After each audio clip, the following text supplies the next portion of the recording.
إن الحمد لله نحمده ونستعينه ونستغفره ونعوذ بالله من شرور أنفسنا ومن سيئات أعمالنا من يهده الله فلا مضل له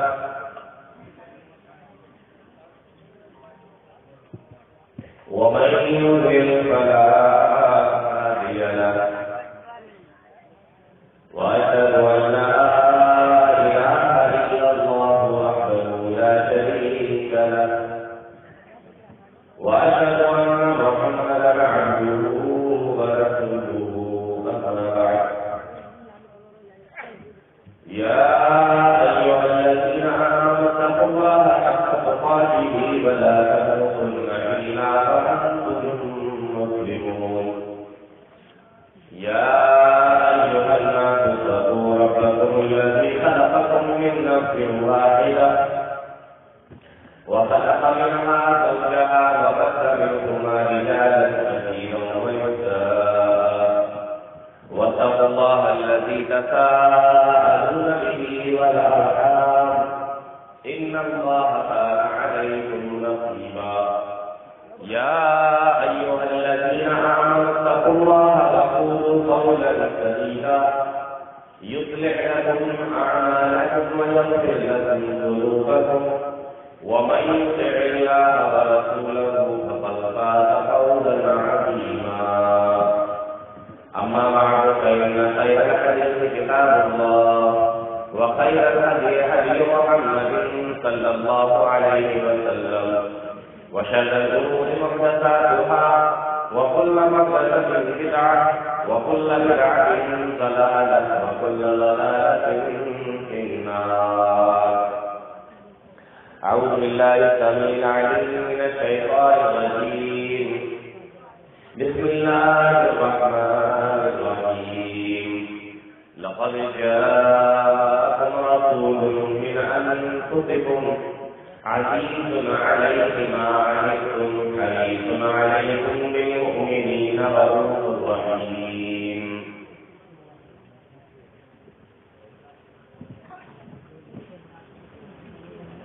محترم اور مکرم سامعین، نوجوان ساتھیوں، پیارے بچوں اور پردہ رکھنے خواتین، ابھی تک آپ لوگ یہاں بیٹھے ہوئے ہیں،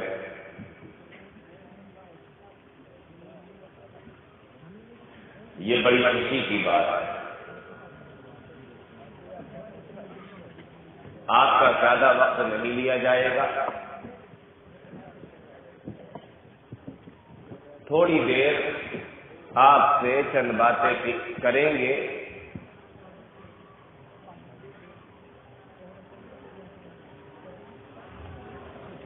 اور یوں سمجھ لیجئے کہ وہ چند باتیں جو میں ابھی آپ کو بتانے والا ہوں، اگر آپ اس کو ہمیشہ اپنے ذہن میں رکھیں، اپنے دماغ میں رکھیں، اس کو یاد کر لیں، تو آپ کی زندگی میں وہ بڑی کام آنے والی ہے.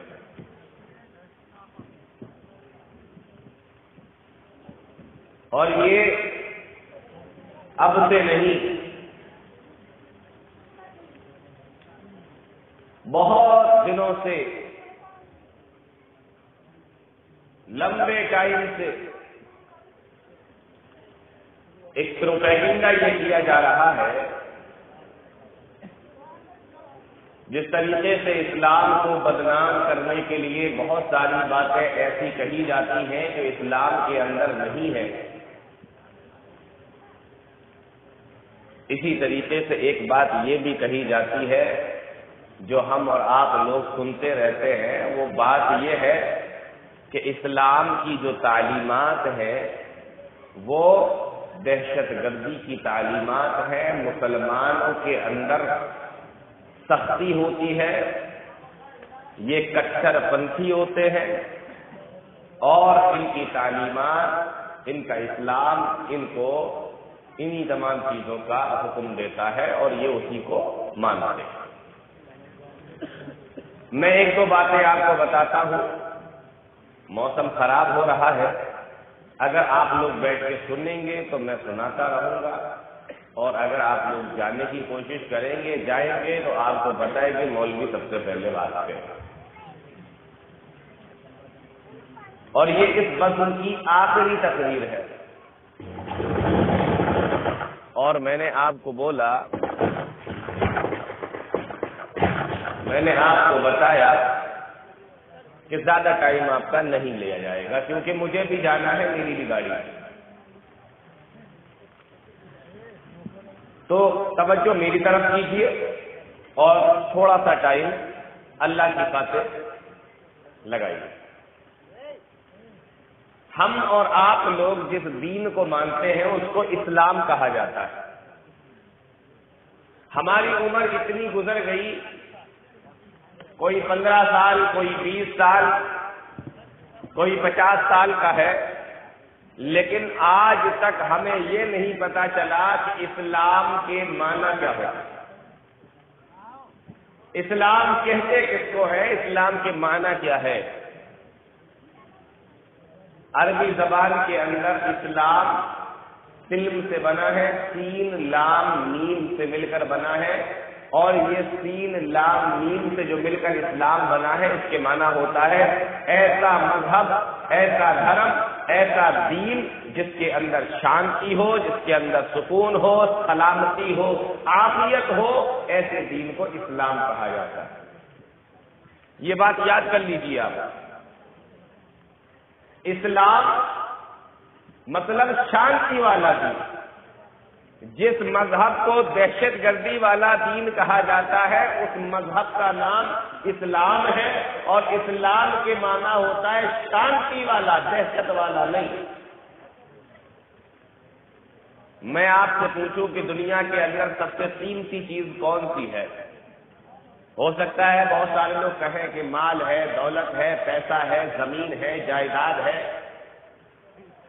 لیکن میں آپ کو بتاؤں کہ آپ کے پاس دنیا کے اندر سب سے قیمتی چیز نہ مال، نہ دولت، نہ پیسہ، نہ زمین، نہ جائیداد، بلکہ سب سے قیمتی چیز ہے ایمان۔ اگر یہ نہیں ہے تو آپ کتنے ہی مالدار کیوں نہ ہو، آپ غریب ہیں، فقیر ہیں۔ اور یہ ایمان آپ کو سن کر تعجب ہوگا کہ یہ ایمان کا لفظ بھی امن سے بنا ہے، اور امن کے معنی ہوتا ہے شانتی اور سکون۔ یعنی ہمارا مذہب اسلام شانتی والا، ہمارے پاس سب سے قیمتی چیز ایمان، یہ امن والی، اور ہمارا جو مرکز ہے خانہ کعبہ، اس خانہ کعبہ کے بارے میں اللہ رب العالمین نے فرمایا وَمَن دَخَلَهُ كَانَ آمِنًا۔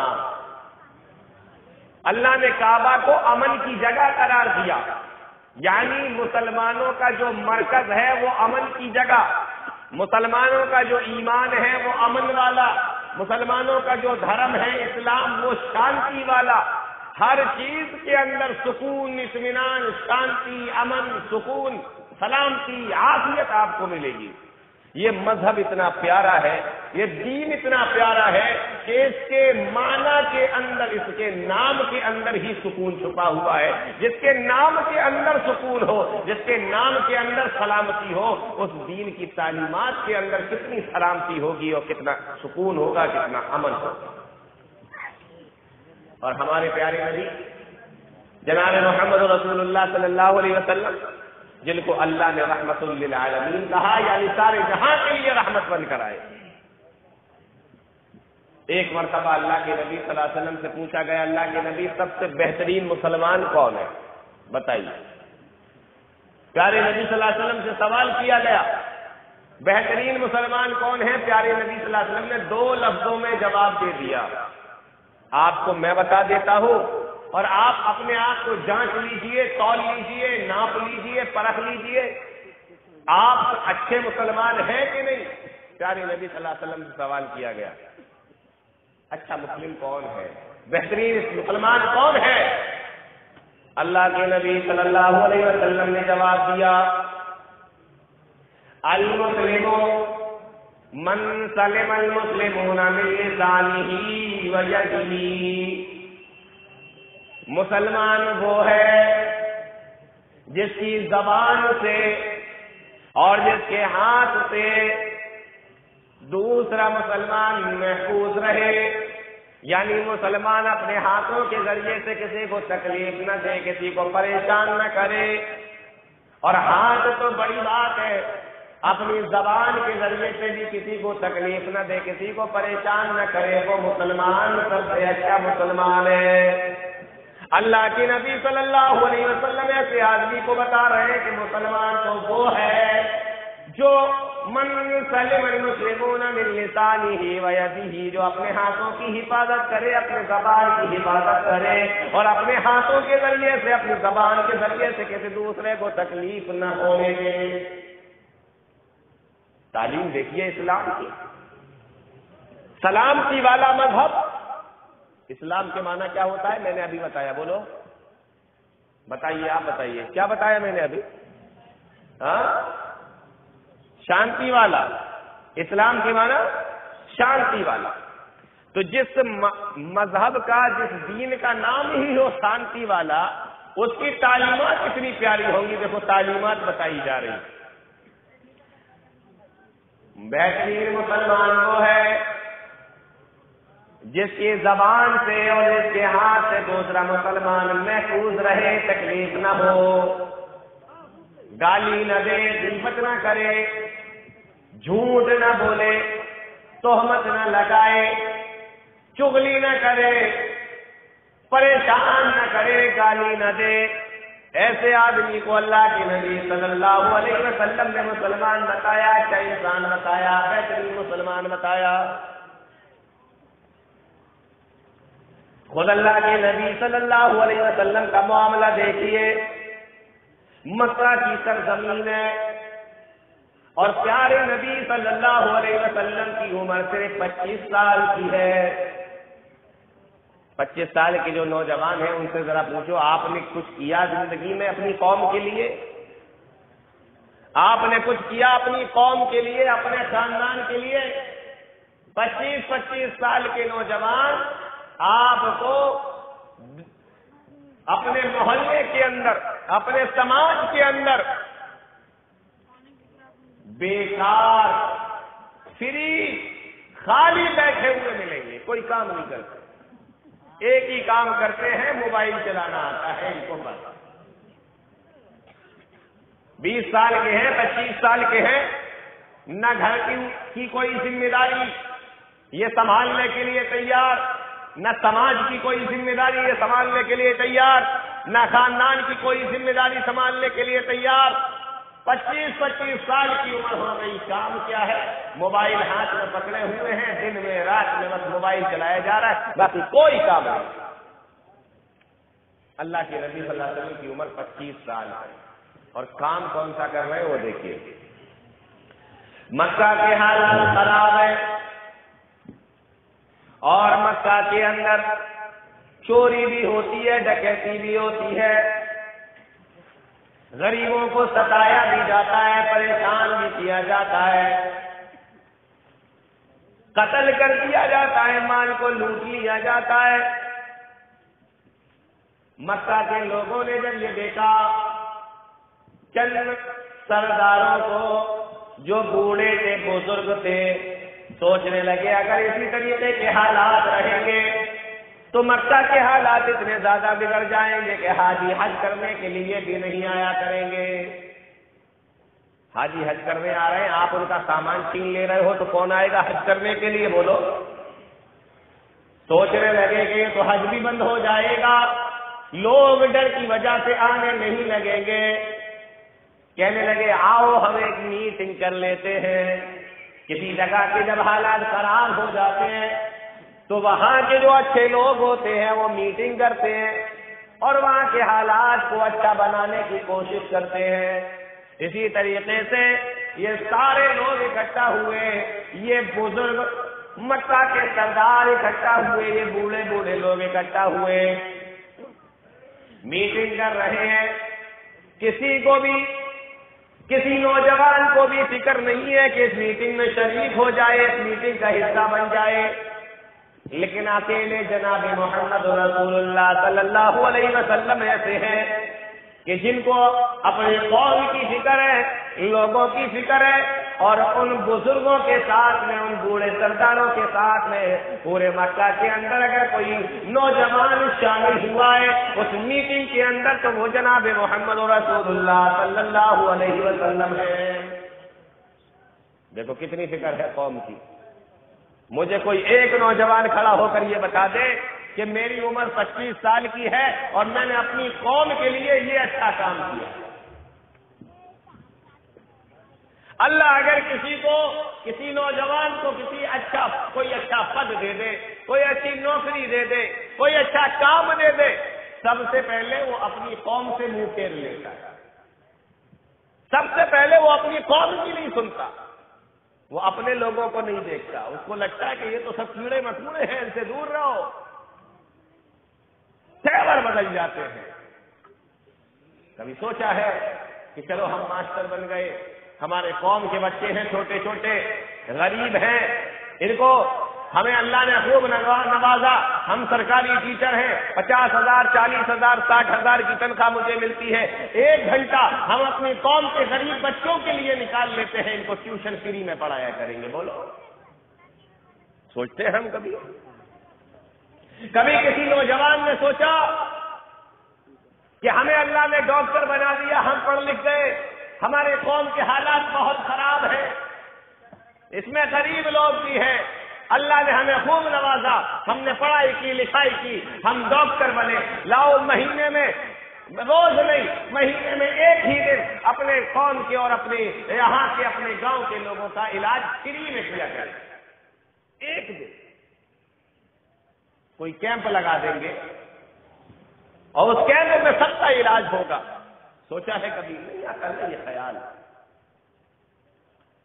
آج ہمارے حالات تو یہ, اللہ کے نبی صلی اللہ علیہ وسلم کی عمر کتنی ہے, 25 سال, اور قوم کا اتنا خیال کہ معاملے کو سدھارا جائے, معاملے کو بنایا جائے. تو یہ پیارے نبی صلی اللہ علیہ وسلم کا معاملہ ہے 25 سال کی عمر. ہمارے نوجوان پڑھ جاتے ہیں, لکھ جاتے ہیں, اس میں بہت سارے تو ایسے ہیں جن کو کمپیوٹر چلانا آتا ہے, لیپ ٹاپ چلانا آتا ہے, لیکن ان کو فکر نہیں. انہوں نے کمپیوٹر بھی سیکھا ہے نا, لیپ ٹاپ چلانا بھی سیکھا ہے نا, تو اتنا سیکھ لیا کہ اس میں فلم کیسے لگاتے ہیں, CD کیسے لگاتے ہیں, چپ کیسے لگاتے ہیں, اس کو کیسے چلائیں گے, گیم کیسے کھیلیں گے, فیس بک پر ID کیسے بنائیں گے, بس اتنا جانتا ہے. اور جو لوگ جانتے ہیں, سنو غور سے, جو لوگ جانتے ہیں ان کے دل میں کبھی خیال آیا کہ آج NPR, CAA, NRC اور کاغذات کو لے کر اتنی مارا ماری چل رہی ہے, یہ پڑھے لکھے نوجوان کبھی اپنی قوم کے اندر نکلیں, اپنے محلے کے اور سماج کے اندر نکلیں اور گھر گھر جا کر مہینے میں 1 دن یا ہفتے میں 1 دن پوچھو کہ تمہارے کاغذات میں کوئی کمی تو نہیں ہے, تمہارے کاغذات میں کوئی خرابی تو نہیں ہے, تمہارے کاغذات میں کسی چیز کو صحیح تو نہیں کرنا ہے, اس میں کریکشن تو نہیں کرنا ہے, تمہاری کوئی چیز بننا تو نہیں ہے, تمہیں فارم بھرنا نہیں آتا, ہم بھر دیں گے, تمہیں صحیح کرانا نہیں آتا, ہم کرا دیں گے, میرے ساتھ چلنا, مجھے جانکاری ہے, میں صحیح کروا کے دے دیتا ہوں, لیکن تم اپنے کاغذات صحیح کرا. ہے فکر کسی کو؟ کوئی فکر نہیں, بس جی رہے ہیں جیسے بھی زندگی جی رہے. لیکن پیارے نبی صلی اللہ علیہ وسلم کا معاملہ دیکھو, 25 سال کی عمر ہے, قوم کی فکر ہے.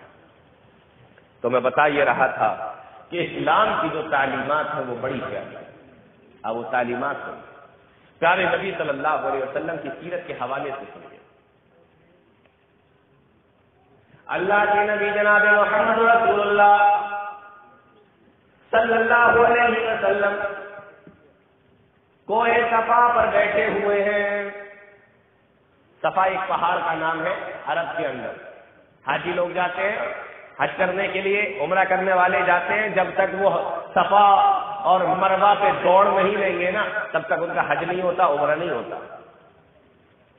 پیارے نبی صلی اللہ علیہ وسلم کوہ صفا پر بیٹھے ہوئے ہیں، اتنے میں ابو جہل آ جاتا ہے، اور یہ ابو جہل مکہ کا سردار، اسلام کا دشمن، مسلمانوں کا دشمن، پیارے نبی جناب محمد رسول اللہ صلی اللہ علیہ وسلم کا دشمن،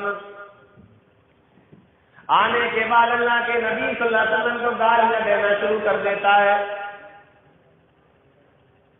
خوب گالیاں دی، برا بلا کہا، الٹا سیدھا بولا، لیکن پیارے نبی صلی اللہ علیہ وسلم کوئی جواب نہیں دیتے، بدلے میں گالی نہیں بکتے، کچھ بھی نہیں کہتے۔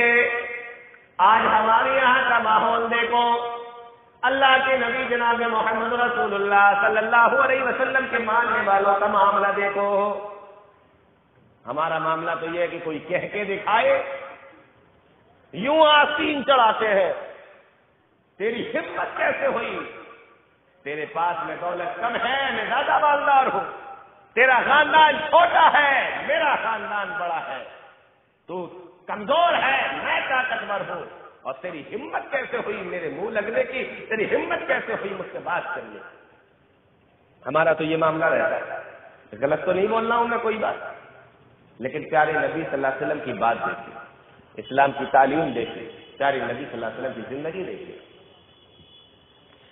اللہ کے نبی صلی اللہ علیہ وسلم خاموش ہے، اس کی الٹی سیدھی باتوں کا کوئی جواب بھی نہیں دے رہے ہیں۔ گالیاں دینے لگا تو گالیوں کا جواب بھی اللہ کے نبی صلی اللہ علیہ وسلم نہیں دے رہے ہیں۔ وہ سوچنے لگا کیا معاملہ ہے، میں نے گالیاں اس لیے دیے تاکہ یہ بھی کچھ کہے تو میں اور پھر اس سے بھی زیادہ گندا بولوں، اس سے بھی زیادہ بری بات کہوں، لیکن اللہ کے نبی صلی اللہ علیہ وسلم خاموش ہے۔ جب آپ خاموش رہے نا تو وہ کھسیا گیا، اور کہتے ہیں نا کہ ایک چپ 100 کو ہراتا ہے۔ 10 آدمی مل کر آپ سے خوب آپ کو سنایا، آپ چپ چاپ بیٹھے رہیے، یوں بیٹھے رہیے، یوں بیٹھے رہیے، کسی چیز کا کوئی جواب نہیں دیجیے، جتنا غصہ ان کو آئے گا نا اس سے زیادہ غصہ ان کو آئے گا، اور آپ بس صرف مسکراتے رہیے بیٹھے بیٹھے ان کو دیکھ کر۔ تو وہ برا بھلا تو آپ کو کہیں گے، لیکن آپ کی مسکراہٹ دیکھ کر یوں تل ملائیں گے جیسے سانپ کی طرح، جیسے سانپ نہیں ایسے تل ملاتا، یوں تل ملاتے رہیں گے۔ اللہ کے نبی صلی اللہ علیہ وسلم خاموش، آخر اس سے برداشت نہ ہوا۔ مورخین نے لکھا ہے اسی پہاڑ کے اوپر ایک ہڈی پڑی ہوئی تھی، اور کچھ کتابوں کے اندر لکھا ہوا ہے کہ وہاں پر ایک پتھر پڑا ہوا تھا، اور تاریخ میں لکھا ہوا ہے کہ کوئی لکڑی پڑی ہوئی تھی۔ پہاڑ ہے، کچھ بھی ہو سکتا ہے، پتھر کا تو پہاڑ ہوتا ہے، پتھر بھی ہو سکتا ہے، جانور کی ہڈی بھی ہو سکتی ہے وہاں۔ اس نے وہ ہڈی اٹھائی اور اللہ کے نبی صلی اللہ علیہ وسلم کے سر مبارک پر اتنی زور سے مارا کہ نبی صلی اللہ علیہ وسلم کا سر مبارک پھٹ گیا، سر سے خون نکلنے لگا۔ اللہ کے نبی صلی اللہ علیہ وسلم نے اس سے کچھ نہیں کہا، وہ مسکراتا ہوا وہاں سے چلا گیا۔ پیارے نبی نے زخم پہ سے ہاتھ رکھا اور خون سر سے بہ کر چہرے پہ آ رہا ہے۔ اللہ کے نبی صلی اللہ علیہ وسلم اس پہاڑ سے نیچے اترے اور اپنے گھر چلے گئے۔ اسی پہاڑ پر دور پر نبی کے چچا حضرت حمزہ رضی اللہ تعالیٰ عنہ کی ایک لونڈی تھی، ایک باندی تھی جو بکریاں چرا رہی تھی اور اپنی آنکھوں سے سارا منظر بھی دیکھ رہی تھی۔ جب اس نے یہ سارا منظر اپنی آنکھوں سے دیکھ لیا، شام کے وقت میں نبی کے چچا حضرت حمزہ رضی اللہ تعالیٰ شکار کھیل کر واپس آئے۔ مکہ کے نوجوان ہیں، مکہ کے سردار ہیں، طاقتور ہیں، بہادر ہیں، شیروں کا شکار کھیلنے کے لیے جایا کرتے ہیں۔ مکہ کے اندر کسی کی ہمت نہیں ہے جو ان سے آ کے لڑ جائے، اتنے طاقتور بہادر نوجوان ہیں حضرت حمزہ۔ اللہ کے نبی صلی اللہ علیہ وسلم کے چچا ہے، اس لونڈی نے دیکھا تھا سارا معاملہ، حضرت حمزہ کو سنا دیا، کہنے لگی تم تو بڑے بہادر بنے پھرتے ہو، تم تو بڑے مکہ کے سردار بنے پھرتے ہو، تم تو بڑے بہادر اور طاقتور بنے پھرتے ہو، آج تمہارے بتیجے محمد رسول اللہ صلی اللہ علیہ وسلم کو ابو جہل نے اس طریقے سے مارا ہے، اور اس طریقے سے مارا ہے کہ سر پھاڑ دیا، ان کے سر سے خون نکلنے لگا، پورا معاملہ سنا دیا۔ حضرت حمزہ اس وقت تک مسلمان نہیں ہوئے تھے، لیکن چونکہ خاندان کی بات تھی، آج ہمارے یہاں بھی بڑی عصبیت پائی جاتی ہے، اور مکہ کے اندر یہ تمام چیزیں بہت پائی جاتی تھی کہ اچھا ہمارے خاندان کے ساتھ میں ایسا کرو گے تو۔ ہاتھ میں کمان تھی جس سے تیر چلاتے تھے، شکار کھیلا کرتے تھے، وہ کمان بھی زمین پہ نہیں رکھی اور اسی کمان کو لے کر نکل پڑے۔ مکہ کے اندر ابو جہل کو ڈھونڈ رہے، اس کے گھر پر بھی گئے لیکن ابو جہل نہیں ملا۔ واپسی میں پتا چلا کہ ابو جہل خانہ کعبہ کے پاس میں مکہ کے چند سرداروں کے ساتھ میں بیٹھا ہوا ہے، باتیں کر رہا ہے۔ یہ آئے اور جیسے اس نے محمد رسول اللہ صلی اللہ علیہ وسلم کو گالیاں دی تھی، پہلے آ کر اس کو گالیاں سنائی، الٹا سیدھا کہا، برا بھلا کہا، اور اس کے بعد وہ کمان جو ان کے ہاتھ میں تھی اسی کمان کو اٹھایا اور ابو جہل کے سر پر اتنی زور سے مارا کہ ابو جہل کا سر پھٹ گیا اور اس کے سر سے بھی خون نکلنے لگا۔ میرے بھتیجے کو مارے گا تو؟ میں نے دیکھ بدلہ لے لیا، تیری ہمت کیسے ہوئی میرے بھتیجے کے اوپر ہاتھ اٹھانے؟ بدلہ لینے کے بعد وہاں سے چلے اور پیارے نبی صلی اللہ علیہ وسلم کے پاس میں پہنچے، کہنے لگے بھتیجے خوش ہو جا، میں نے تیرا بدلہ لے لیا ہے، میں نے تیرا بدلہ لے لیا ہے، خوش ہو جا۔ اللہ کے نبی صلی اللہ علیہ وسلم کا جواب سنو نوجوانوں، پیارے نبی کا جواب سنو میرے بزرگوں، ماؤں بہنوں، میرے بھائیوں، میرے دوستوں اور پیارے بچوں، پیارے نبی صلی اللہ علیہ وسلم کا جواب سنو۔ آپ نے اپنے چچا سے کہا، اے میرے چچا، اگر میں بھی دنیا کے اندر بدلہ لینے لگا، اگر میں بھی دنیا کے اندر بدلہ لینے لگا تو ان دنیا والوں کو معاف کرنے کا طریقہ کون سکھائے گا؟ اے میرے چچا، اگر میں بھی بدلہ لینے لگوں تو ان دنیا والوں کو معاف کرنے کے طریقے کون بتائے گا؟ ان دنیا والوں کو معاف کرنے کے طریقے کون سکھائے گا؟ اے میرے چچا، میں دنیا میں بدلہ لینے کے لیے نہیں آیا ہوں، اے میرے چچا، میں تو ایسی باتوں سے خوش بھی نہیں ہوتا، مجھے کوئی خوشی نہیں ہوئی ہے کہ تم نے میرا بدلہ لے لیا ہے۔ حضرت حمزہ کہتے ہیں تو آپ کس بات سے خوش ہوں گے؟ آپ کی خوشی کس چیز کے اندر ہے؟ پیارے نبی صلی اللہ علیہ وسلم نے فرمایا، اے میرے چچا، اگر آپ کلمہ پڑھ کر مسلمان ہو جائیں تو میں خوش ہو جاؤں گا۔ حضرت حمزہ نے اسی وقت کلمہ پڑھ لیا، لا الہ الا اللہ محمد الرسول اللہ، کلمہ پڑھ لیا، لو وسیع چلو مسلمان ہو گئے۔ تو یہ ہے جناب محمد رسول اللہ صلی اللہ علیہ وسلم کی تعلیمات۔ میں نے آپ کو شروع میں بتایا تھا کہ جب مذہب اتنا پیارا، اسلام جس کے معنی کیا ہوتا ہے؟ بولو، ہاں، شانتی والا، سکون والا. ہمارے پاس سب سے قیمتی چیز ایمان، اور ایمان کا مطلب امن. تو یہ جب نام اتنے پیارے تو ان کے اندر جو پھر تعلیم دی گئی وہ کتنی پیاری. اب وہ بھی میں آپ کو بتا دوں کتنی پیاری. کہیں پر بھی کوئی بھی حادثہ ہوتا ہے مسلمانوں کا نام رکھ دیا جاتا ہے. چھوٹا سا حادثہ ہو تو مسلمانوں کا نام، بڑا کوئی حادثہ ہو تو مسلمانوں کا نام. کب مقدمہ چلے گا، کب پتا چلے گا کہ کس نے کیا کس نے نہیں کیا، ان سب چیزوں کی بھی ضرورت نہیں محسوس کی جاتی. کوئی بھی حادثہ ہوا اور سیدھا مسلمانوں کا نام کہ مسلمانوں نے کیا، یا مسلمانوں میں سے کسی ایک کا، دو کا، چار کا نام دے دیا جاتا ہے کہ اس نے کیا اور اس نے کیا.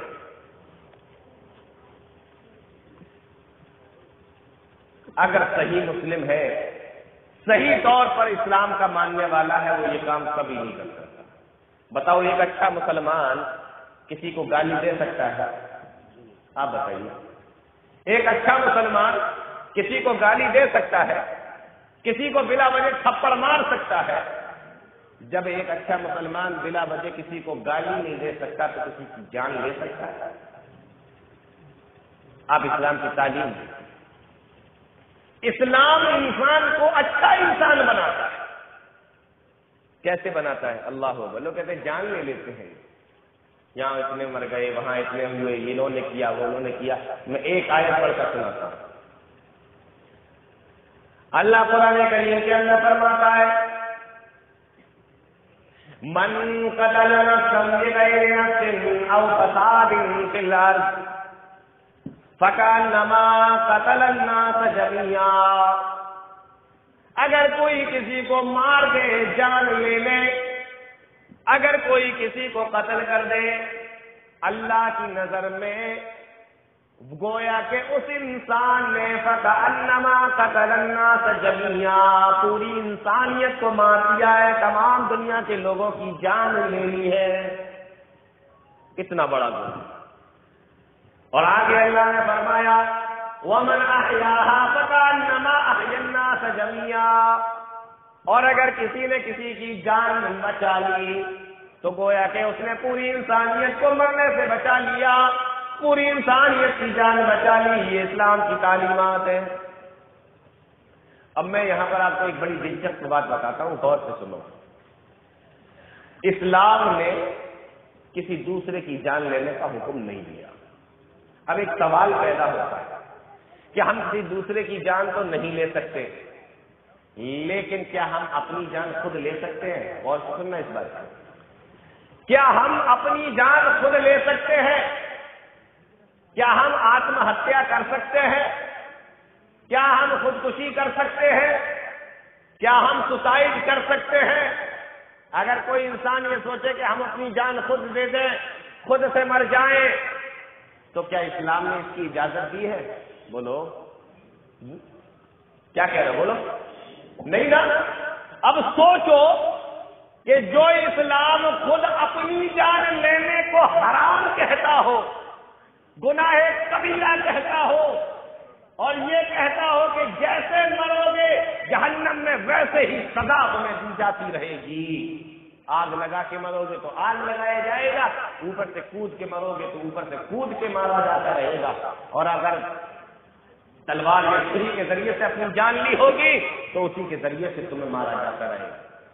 سوچنے کی بات ہے کہ جس اسلام نے دوسرے کی نہیں خود اپنی جان لینے کو گناہ کہا ہو، وہ اسلام کسی دوسرے کی جان لینے کی اجازت کیسے دے سکتا ہے نا کمال کی بات.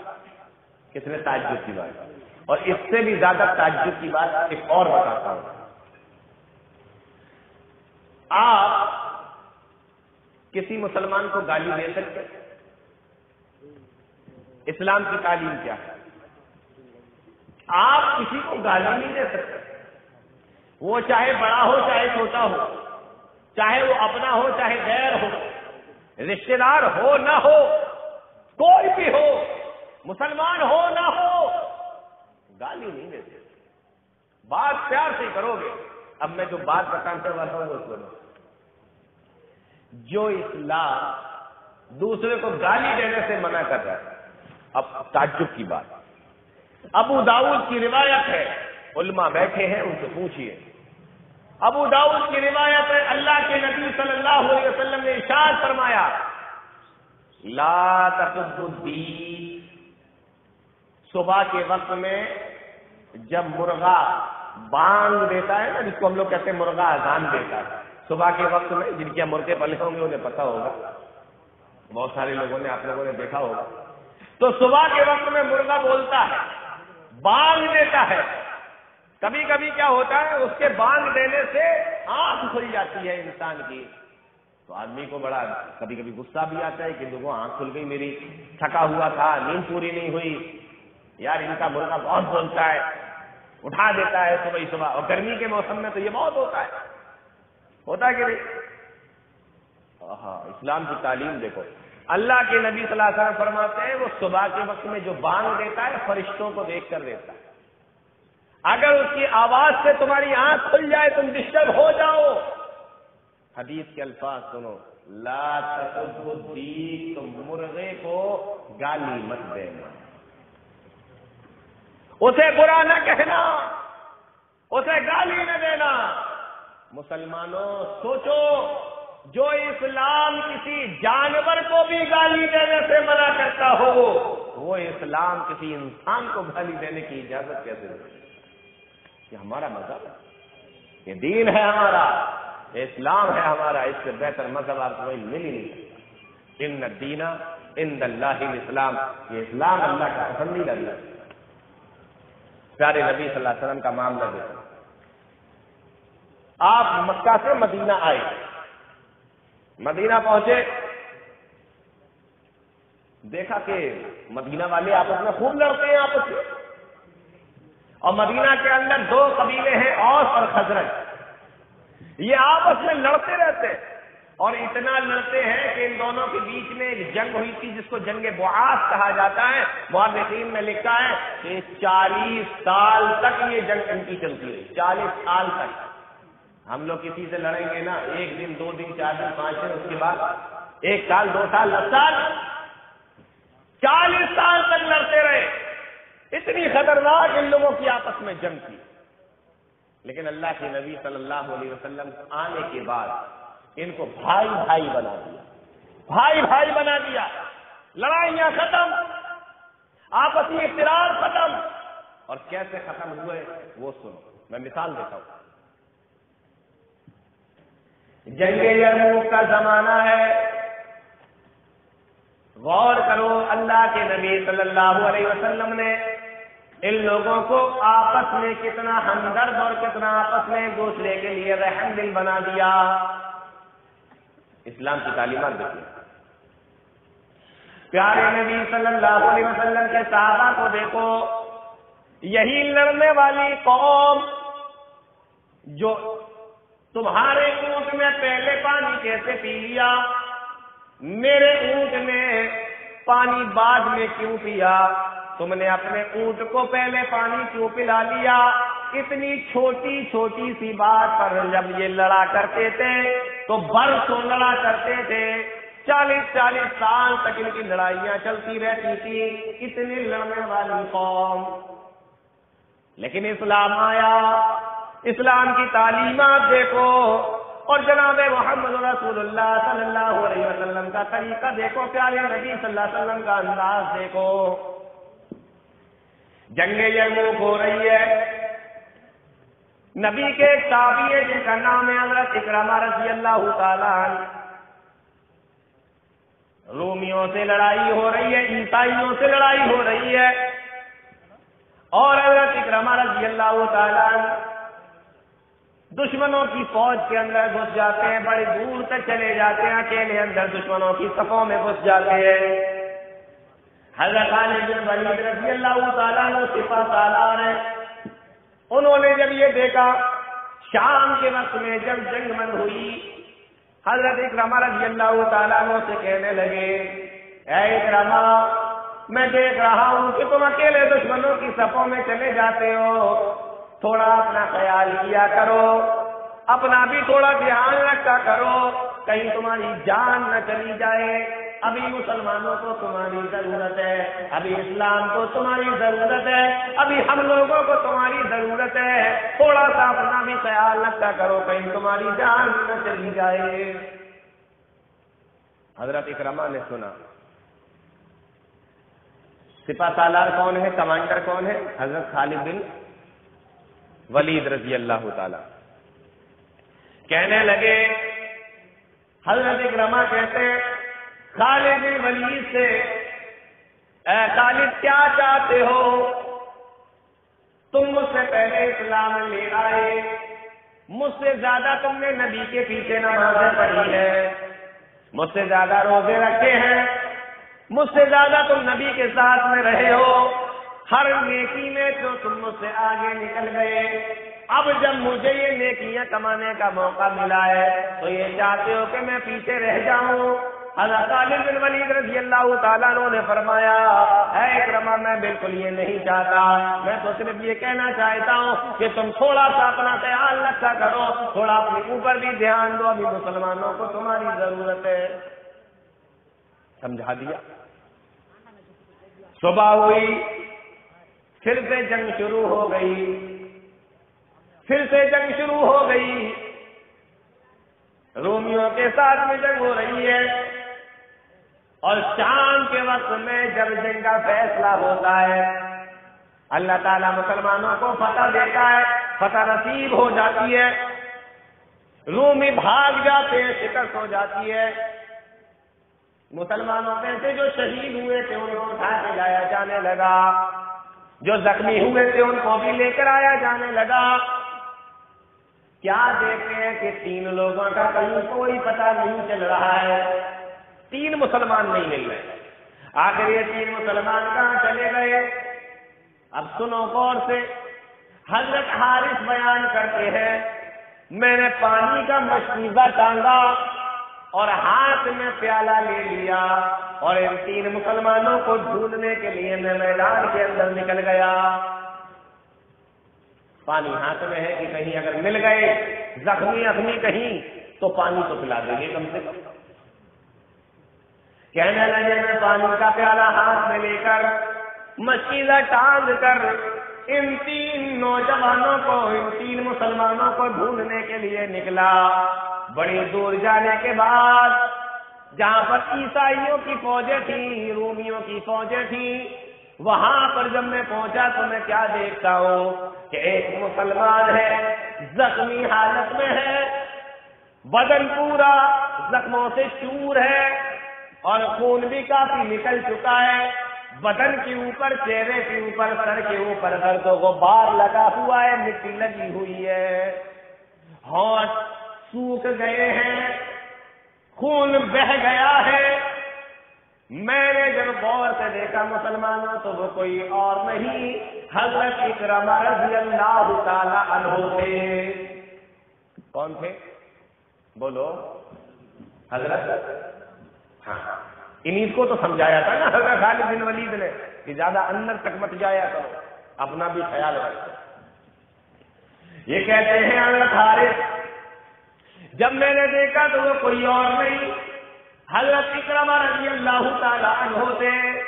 جب میں نے ان کی اس حالت کو دیکھا، میں نے فوراً مشکیزے میں سے پانی نکالا اور وہ پانی کا پیالہ لے کر جیسے ہی میں ان کے قریب میں بیٹھا اور میں نے جیسے ہی ان کے ہونٹوں سے وہ پانی کا پیالہ لگایا، اتنے میں برابر میں ایک اور مسلمان سپاہی جو زخموں سے چور تھا، زخمی حالت میں تھا، گرد و غبار سے ہٹا ہوا تھا، وہ برابر میں لیٹا ہوا تھا، تھوڑی دیر دوری پر تھا۔ اس نے جب یہ سارا منظر اپنی آنکھوں سے دیکھا تو اس کے منہ سے نکلا پانی، اور جب یہ پانی کے الفاظ حضرت اکرمہ کے کانوں سے ٹکرائے تو کہنے لگے لے جاؤ یہ پانی کا پیالہ لے کر پہلے میرے بھائی کے پاس میں جاؤ، ایسا معلوم ہوتا ہے کہ مجھ سے زیادہ میرا بھائی پیارا ہے۔ پانی لے کر وہاں جاؤ۔ اللہ اکبر۔ یہ کس نے سکھایا؟ اسلام نے سکھایا۔ یہ کس نے سکھایا؟ جناب محمد رسول اللہ صلی اللہ علیہ وسلم نے سکھایا۔ یہ ہمدردیاں، یہ محبتیں آپ کو۔ حضرت حارث بیان کرتے ہیں وہ پانی کا پیالہ لے کر میں چلا اور دوسرے والے مسلمان کے پاس میں پہنچا جو زخمی حالت میں پڑا ہوا تھا، گرد و غبار سے ڈھکا ہوا تھا، جسم سے خون نکل چکا تھا اور کوئی جسم کے اوپر ایسی جگہ باقی نہیں تھی کہ وہاں پر زخم نہ لگا ہو۔ میں نے پانی کا پیالہ لے کر اس مسلمان کے ہونٹوں سے لگایا کہ اس کو پانی پلا دیتے ہیں۔ اتنے میں برابر میں تھوڑی دور پر ایک اور مسلمان جو زخمی حالت میں تھا، زخموں سے چور تھا، لیٹا ہوا تھا، اس کے منہ سے نکلا پانی، اور جب یہ پانی کے الفاظ اس مسلمان کے کانوں سے ٹکرائے، اس نے پیالہ اپنے ہونٹوں سے ہٹا دیا اور کہا کہ میرے بھائی لے جاؤ اور یہ میرے اس بھائی کو پلا دو، ایسا لگتا ہے کہ میرا بھائی مجھ سے زیادہ پیاسا ہے، پانی پہلے اسے پلا دو۔ اللہ اکبر! اندازہ کیجیے کیا ہمدردی ہوگی ہم کر سکتے ہیں۔ ہم تو کوئی اچھا کھانا بھی بناتے ہیں نا تو تھوڑا سا اس میں سے ایک پیالہ اپنے پڑوسی کے گھر نہیں پہنچا سکتے، پیٹ بھر جائے گا تو دوسرے دن صبح کھا لیں گے، بچ گیا تو دوسرے دن صبح کھا لیں گے، لیکن اپنے پڑوسی کو چکھا بھی نہیں، یہ نہیں ہو سکتا۔ اور پھر کہتے ہو کہ محبت نہیں، ہمدردی نہیں آپس میں۔ پیارے نبی صلی اللہ علیہ وسلم کا فرمان تو یہ ہے کہ جب کھانا بناؤ اور کچھ اچھی چیز بنانے لگو تو تھوڑا سا شوربہ زیادہ کر دیا کرو۔ ہو سکتا ہے کہ آپ کے یہاں جو گوشت بنا ہے بوٹیاں کم ہو سکتا ہے آپ نہیں لا سکتے، بہت زیادہ کم ہی لے کر آئے، لیکن شوربہ تو اپنے ہاتھ میں ہے نا، پانی تو ڈال ہی سکتے ہو نا زیادہ۔ پیارے نبی فرماتے کہ تھوڑا سا پانی زیادہ کر کے اس میں سے تھوڑا پڑوسی کے گھر میں بھی پہنچا دیا کرو۔ اللہ، یہ ہے اسلام۔ اور ہمارا معاملہ یہ سب سے بنتی ہے، ہماری سب سے بات چیت ہوتی ہے، لیکن پڑوسی سے ہی نہیں بنتی۔ بس کتنے لوگ ایسے ہیں پڑوسی سے نہیں بنتی، باقی سب سے بنتی ہے، سب سے دعا سلام ہے، پڑوسی سے نہیں ہے۔ ہاں، ہمارا معاملہ یہ ہے۔ اسلام کا حکم سنو، اسلام نے کہا کہ اگر دو لوگ آپ پاس رہتے ہیں، اس میں سے ایک آدمی اگر اپنا مکان بیچنے لگے، ایک آدمی اگر اپنا مکان یا اپنی جگہ یا کھیت یا کھلیان بیچنے لگے تو سب سے پہلے اپنے پڑوسی سے پوچھے کہ میں یہ مکان بیچ رہا ہوں، یہ دکان بیچ رہا ہوں، یہ کھیت بیچ رہا ہوں، اگر آپ کو ضرورت ہو تو آپ لے لیجیے، ورنہ کسی دوسرے کو ہم بیچ رہے ہیں۔ یہ کس کا حکم ہے؟ اسلام کا حکم۔ ہم نے رشتے اتنے خراب کر لیے کہ اگر ایک پڑوسی اپنی دکان، اپنا مکان، اپنی زمین، اپنا کھیت بیچے گا تو معلوم کیا کہے گا؟ میں کسی کو بھی دے دوں گا مگر اسے نہیں دوں گا۔ بولو ایسا ہوتا ہے کہ نہیں ہوتا؟ میں اسے نہیں دوں گا، پڑوسی کو نہیں دوں گا، میں کسی کو بھی دے دوں، اسے نہیں دوں گا۔ کیوں؟ ہم نے حالات ایسے بنا لیے، کوئی محبت نہیں، کوئی ہمدردی نہیں، بس جی رہے ہیں بس جیسے بھی جی رہے ہیں۔ کتنا پیارا مذہب ہے اسلام، کتنی بہترین تعلیمات ہے اسلام۔ حضرت عارف بیان کرتے ہیں، میں پانی کا پیالہ لے کر اس تیسرے مسلمان کے پاس میں پہنچا کہ لاؤ اس کو پانی پلا دیتے ہیں۔ اس کے ہونٹوں سے پانی کا پیالہ لگایا ہی تھا، اللہ کی طرف سے حکم آ جاتا ہے اب یہ دنیا کا پانی نہیں پیے گا، اب تو اس کو جنت کا پانی پلایا جائے گا، حوض کوثر کا پانی پلایا جائے گا۔ اس کو جتنا کھانا تھا دنیا کے اندر کھا لیا، جتنا پینا تھا دنیا کے اندر پی لیا، اب میرے اس بندے کو دنیا کا پانی نہ پلاؤ، میرے اس بندے کو دنیا کا کھانا نہ کھلاؤ، دنیا کا پانی نہ پلاؤ، اب یہ جنت کا پانی پیے گا، اب یہ جنت کا کھانا کھائے گا، جنت کا پانی پیے گا۔ اللہ کی طرف سے موت کا فرشتہ آتا ہے اور تیسرے آدمی کی روح نکال کر لے جاتا ہے اور اس کی روح قبر انصری سے پرواز کر جاتی ہے۔ حضرت عارف بیان کرتے ہیں، جب میں نے دیکھا کہ ارے اس کا تو انتقال ہو گیا، یہ تو مر گیا، یہ تو شہید ہو گیا، کہتے ہیں میں پانی کا پیالہ لے کر تیزی سے دوسرے والے آدمی کے پاس میں پہنچا بھاگتا ہوا کہ چلو یہ نہیں پی پایا تو کیا ہوا میں دوسرے والے کو پلا دیتا ہوں. حضرت عائشہ بیان کرتے ہیں وہ پانی کا پیالہ لے کر جب میں دوسرے والے کے پاس میں آیا تو وہ بھی اللہ کو پیارا ہو چکا تھا. یہ کہتے ہیں کہ وہ پانی کا پیالہ لے کر پھر میں پہلے والے آدمی کے پاس یعنی اکرمہ کے پاس میں آیا کہ لاؤ ان کو ہی پانی پلا دیتے ہیں. یہ بیان کرتے ہیں کہ جب میں دوڑتا ہوا حضرت اکرمہ کے پاس میں پہنچا تو حضرت اکرمہ بھی اللہ کو پیارے ہو چکے تھے, اس دنیا سے جا چکے تھے, ان کی بھی روح نکل چکی تھی. تینوں کے تینوں اس دنیا سے پیاسے کو چلے گئے, لیکن اپنے بھائی سے پہلے پانی پینا گوارا نہ کیا. یہ ہے اسلام. بھائی سے پہلے پانی نہیں پیئیں گے, دنیا سے چلے گئے وہ ہمیں منظور. ہمارا معاملہ دیکھو, ہمارا کام دیکھو. پیارے نبی صلی اللہ علیہ وسلم میں کیا کیا بتاؤں آپ. ایک تو موسم کی خرابی, اوپر سے مجھے بھی جانا ہے, گاڑی کا وقت بھی ہو رہا ہے, تھوڑی دیر اور آپ سے بات کرتا ہوں.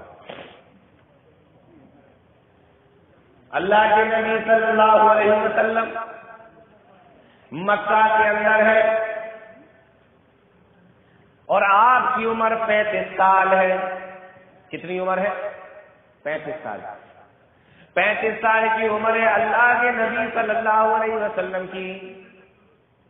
باڑھ آئی مکہ کے اندر اور خانہ کعبہ کی دیواریں جو کمزور ہو چکی تھی وہ ڈہ گئی. خانہ کعبہ گر گیا, کچھ دیواریں رہ گئی, کچھ ڈہ گئی, کچھ گر گیا. مکہ کے لوگوں کو فکر ہوئی کہ خانہ کعبہ کو دوبارہ سے بنایا جائے. اللہ اکبر. اور لوگ بھی کہتے تھے سنو تو حیرت ہوتی ہے, پڑھو تو تعجب ہوتا ہے. کہنے لگے ہم اللہ کا گھر بنا رہے ہیں, خانہ کعبہ بنا رہے ہیں, اس لیے حرام کا پیسہ اس میں بالکل بھی نہیں لگنا چاہیے, حرام کی دولت اس میں بالکل بھی نہیں لگنا چاہیے. مکہ کا ہر آدمی جو بھی اس میں حصہ لے وہ خالص حلال کا پیسہ لگائے, حرام کا پیسہ اس میں نہیں لگنا چاہیے. کتنی فکر ہے حلال اور حرام کی. آج ہمارے یہاں تو کچھ بھی چلا دو, کچھ بھی لگا دو, کچھ بھی کھلا دو, کچھ بھی پلا دو, سب چلتا ہے.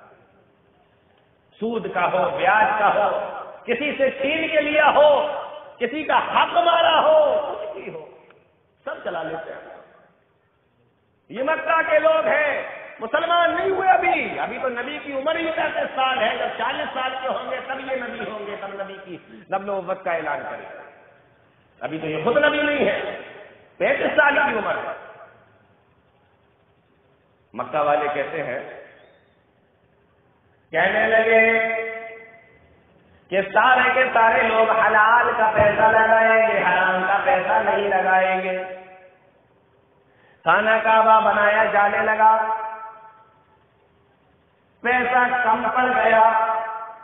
غور سے سنو, پیسہ کم پڑ گیا, حلال کا تھا کم پڑ گیا, اور دوسرا حرام کا ہو سکتا ہے ہو, لیکن صرف حلال کے پیسے سے خانہ کعبہ بنایا جا رہا تھا تو پیسہ کم پڑ گیا.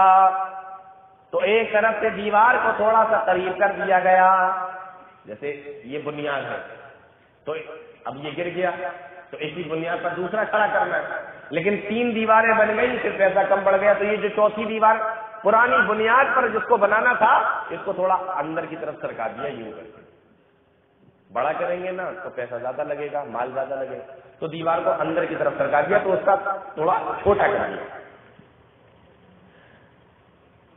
پیسہ کم پڑا تو اس کو تھوڑا چھوٹا کر دیا گیا. ایک طرف کی دیوار کو تھوڑا اندر کر دیا گیا. اب جب خانہ کعبہ بن کر تیار ہو گیا اور وہ پتھر جس کو حجر اسود کہا جاتا ہے, جس کے بارے میں حدیثوں کے اندر آیا کہ وہ جنت کا پتھر ہے, جنت سے آیا ہوا وہ پتھر ہے, اور جب وہ دنیا کے اندر آیا تھا تو سفید تھا، لیکن لوگوں کے گناہوں نے، مسلمانوں کے گناہوں نے اس پتھر کو کالا بنا دیا، اسی لیے ہم اس کو حجر اسود کہتے ہیں۔ عربی میں حجر کے معنی پتھر، اسود معنی کالا، یعنی کالا پتھر۔ اور جو لوگ حج کرنے گئے، عمرہ کرنے گئے، جنہوں نے طواف کیا، وہ بہت اچھے طریقے سے اس بات کو جانتے ہیں کہ طواف جو شروع کیا جاتا ہے تو اسی حجر اسود سے ہی شروعات ہوتی ہے، اور خانہ کعبہ کے جو 4 کونے ہیں اس میں ایک کونے پر وہ حجر اسود لگا ہوا ہے، اور وہیں سے طواف کیا جاتا ہے، چکر لگائے جاتے ہیں، 7 چکر لگائے جاتے ہیں۔ بھئی آپ کو پتہ کیسے چلے گا کہ آپ کہاں سے لے کے کہاں تک دوڑو گے تو 1 چکر ہوگا؟ کیسے پتہ لگے گا؟ کوئی نشانی ہونا چاہیے کہ نہیں ہونا چاہیے؟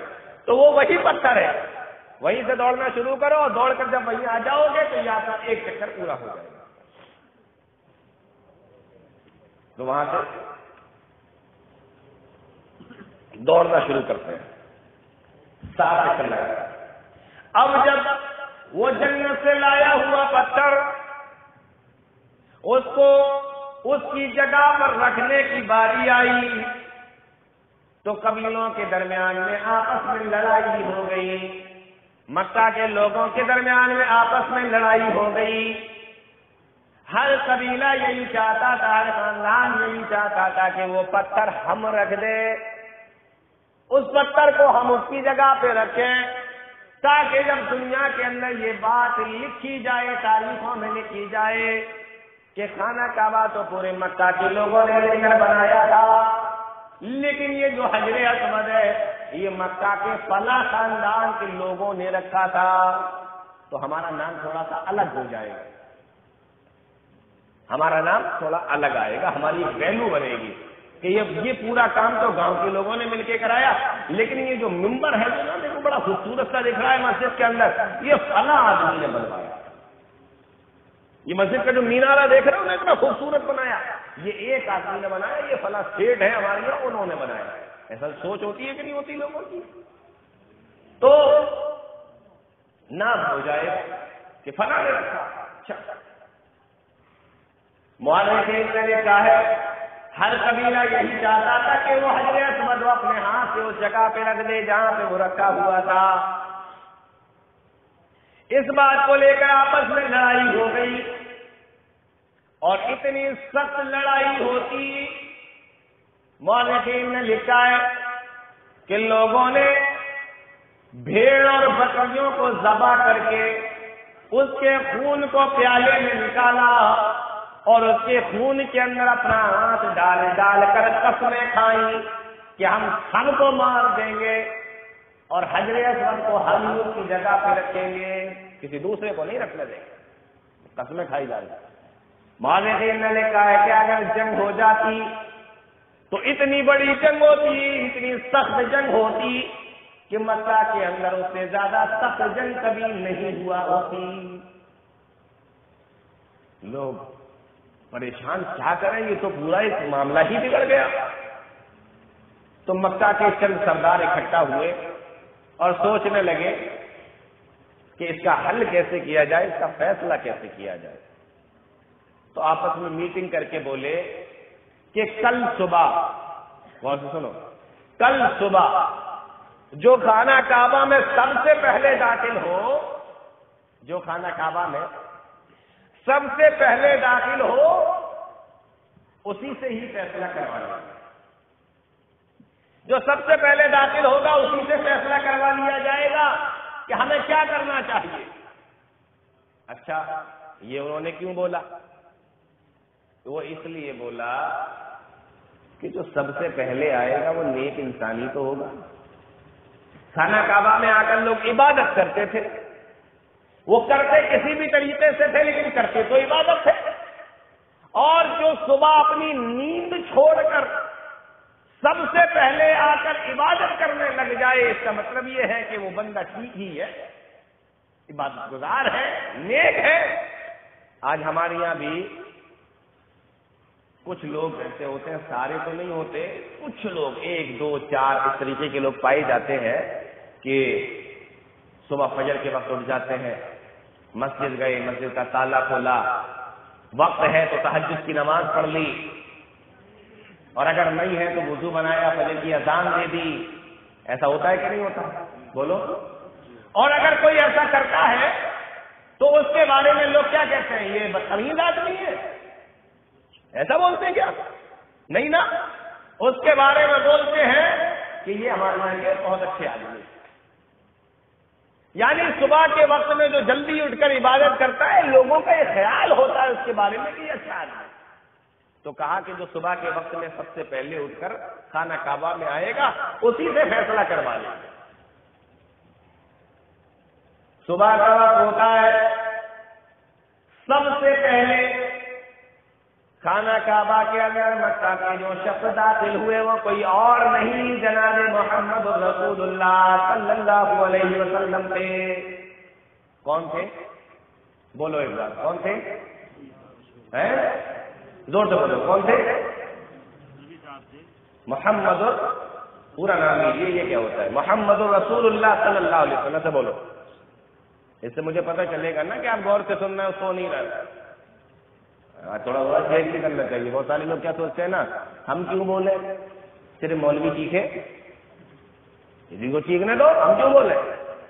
اب رات اتنی بیت گئی ہے تو تھوڑا تھوڑا آپ بھی بولو نا، کبھی کبھی پتہ لگے گا. چادر اوڑھ کے سن بھی رہے ہو یا سو رہے ہو. وہ کیا ہوتا ہے نا، کبھی کبھی چادر کے اندر گرمی پیدا ہو جاتی ہے تو گرماہٹ سے نیند نہیں آنے لگتی، یہاں سے اپنے آپ بند ہونے لگتی. تو اللہ کے نبی صلی اللہ علیہ وسلم سب سے پہلے داخل ہوئے. عمر کتنی ہے؟ 35 سال. 35 سال کی عمر میں سب سے پہلے داخل ہونے والے جناب محمد رسول اللہ صلی اللہ علیہ وسلم ہے، جو خانہ کعبہ میں داخل ہوئے. ہمارے یہاں 50 سال کا آدمی ہو جائے تو فجر میں سب سے پہلے اٹھ کے مسجد میں نہیں جاتا، اور نوجوان ان کی تو بات ہی نہ کرو. گھر کے اندر 10 لوگ رہتے ہیں، 5 لوگ رہتے ہیں، 8 لوگ رہتے ہیں، 6 لوگ رہتے ہیں، سب کے بدلے کی نماز بیچارہ اکیلا وہ بڈھا پڑتا ہے. جو ان کے گھر میں بوڑھا ہوتا ہے، سب کے بدلے کی بیچارہ اکیلا نماز پڑھ کے آتا ہے. یہ جوان ہے، بیٹا ہے سو رہا ہے، بیٹی ہے سو رہی ہے، بہو ہے سو رہی ہے، بچے ہیں سو رہے ہیں، سب کے بدلے کی اکیلا وہ بیچارہ بوڑھا پڑ رہا ہے. ہو جاتی ہے تو سب کے بدلے کی. سب کو اپنی اپنی نماز پڑھنا پڑے گی. وہ تو پڑھا ہے اپنے حصے کی، تم کب پڑھو؟ تو اللہ کے نبی صلی اللہ علیہ وسلم سب سے پہلے اٹھے. مسلمانوں کا کام 8 بجے تک، 9 بجے تک، 10 بجے تک سونا نہیں، فجر کے وقت اٹھنا. ہمارے نوجوان تو فجر کے وقت سوتے ہیں، موبائل چلا رہے ہیں، موبائل چل رہا ہے. 2 بجے رات میں نے دیکھا گھر کے دروازے پر بیٹھے ہوئے ہیں اور موبائل چل رہا ہے. میں غلط تو نہیں کہہ رہا ہوں؟ 2 بجے رات تک بیٹھ کر میں نے دیکھا لوگ بیٹھے ہوئے ہیں اور بیٹھے بیٹھے موبائل چلا رہا ہے. کوئی کام ہی نہیں ہے. 2 بجے، 2:30 بجے، 3 بجے جا کر سوئیں گے تو فجر میں کیا آنکھ کھلے گی؟ وہ تو 10 بجے، 11 بجے آنکھ کھلے گی. نہ آپ اپنے کسی کام کے، نہ اپنے گھر والوں کی کسی کام کے. کیا کر رہے تھے؟ Face book per I D بنا لی، فوٹو کھینچا، فیس بک پر اپلوڈ کر دیا. یہ نوجوان بیٹھے یہ سمجھ رہے ہوں گے اچھے طریقے سے. فوٹو کھینچا، فیس بک پر اپلوڈ کر دیا. پہلے میں نے سنا تھا بچپنے میں کہ نیکی کر دریا میں ڈالا، اور ابھی تو نیکی کر فیس بک پر ڈالا. کوئی بھی نیک کام کر رہے ہیں آپ، اس کا فوٹو فیس بک پر جا رہا ہے. ایک بار میں نے دیکھا اسپتال میں ایک مریض کو 4 لوگ مل کر ایک کیلا دے رہے. دیکھا آپ لوگوں نے سوشل میڈیا پر یہ والا فوٹو دیکھا ہوگا، نیٹ ویٹ جو چلاتے ہیں لڑکے انہوں نے دیکھا ہوگا. 4 لوگ مل کر ایک مریض کو ایک کیلا دے رہے، 4 لوگ مل کر. میں نے جب وہ فوٹو دیکھا میں سوچنے لگا یا اللہ یہ کتنے کنٹل کا کیلا ہے کہ 4 لوگ مل کے کھا رہے ہیں. تو پہلے کیا ہوتا تھا؟ نیکی کر دریا میں ڈال، کسی کو پتا نہ چلے نیکی کر لو. ابھی تو جو بھی کرو نا ہلکا پھلکا چھوٹا موٹا سب فیس بک پر ڈالا جائے، سب دیکھیں کہ ہم کیا کر رہے ہیں. نیکی کر فیس بک پر ڈال. ایک فوٹو ڈال دیا اپنا، آدھا گھنٹہ ہوا، آدھے گھنٹے کے بعد کھول کے دیکھا رہے کسی نے لائک کیا کہ نہیں کیا. بولو نوجوانوں ایسا ہوتا ہے کہ نہیں ہوتا؟ کھول کے دیکھ رہے ہیں لائک کیا کہ نہیں کیا، 1 گھنٹے کے بعد پھر کھول کر دیکھ رہے ہیں دیکھیں کہ کتنے لائک آئے، 10 لوگوں نے لائک کیا، 50 لوگوں نے لائک کیا، کتنے لوگوں نے لائک کیا؟ ارے اللہ کے بندے، تو نے ایک فوٹو ڈالا اور ایک فوٹو ڈالنے کے بعد بار بار کھول کر دیکھ رہا ہے کہ لائک کیا کہ نہیں کیا، پسند کیا کہ نہیں کیا، کتنے لوگوں نے لائک کیا، اور تجھے کبھی ایک بار بھی خیال آیا کہ تجھے اللہ بھی پسند کرتا ہے کہ نہیں کرتا، اللہ بھی تجھے لائک کرتا ہے کہ نہیں کرتا؟ آیا کبھی خیال؟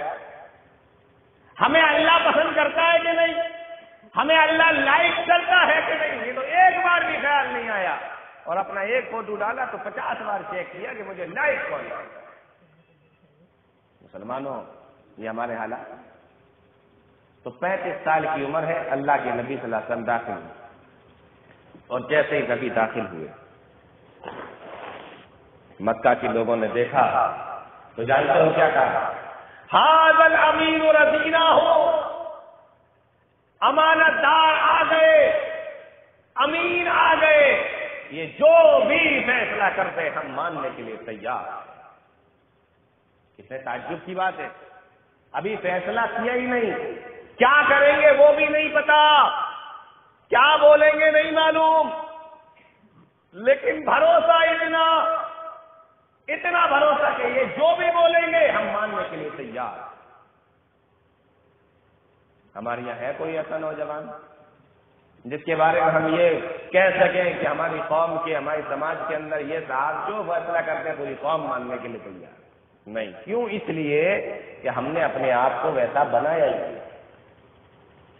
ڈھیروں برائیاں ہمارے اندر، کہا کہ یہ جو فیصلہ کرتے ماننے کے لیے تیار ہے، اور اللہ اکبر، قربان جاؤ نبی پر، اگر وہ چاہتے فیصلہ ان کو کرنا تھا، اٹھاتے خانہ کعبہ یہ حجر اسود کو اور خانہ کعبہ کے اس جگہ پہ لگا دیتے جہاں پر وہ لگا ہوا تھا، ایسا نہیں کیا، سب کا خیال رکھا، اور تاریخ میں لکھا ہوا ہے چادر منگائی، اور چادر منگانے کے بعد اس کے اوپر اس پہ پتھر رکھا، اور قبیلے کے خاندان کے سرداروں کو بلا کے کہا کہ سب اس چادر کو پکڑو، سب نے چادر پکڑی اور کہا سب اٹھاؤ، سب نے اٹھایا، اور اس بلندی تک پہنچے جہاں پہ حجر اسود لگا ہوا ہے، وہاں تک جب وہ چادر پہنچی، اس چادر میں سے آپ نے وہ حجر اسود اٹھایا اور اٹھا کے وہاں پہ لگا دیا، تو اس طریقے سے پیارے نبی کے ہاتھوں سے وہ پتھر وہاں پہ لگ گیا، اور اس کے لگانے میں پورے مکہ کے لوگ بھی شریک ہوئے،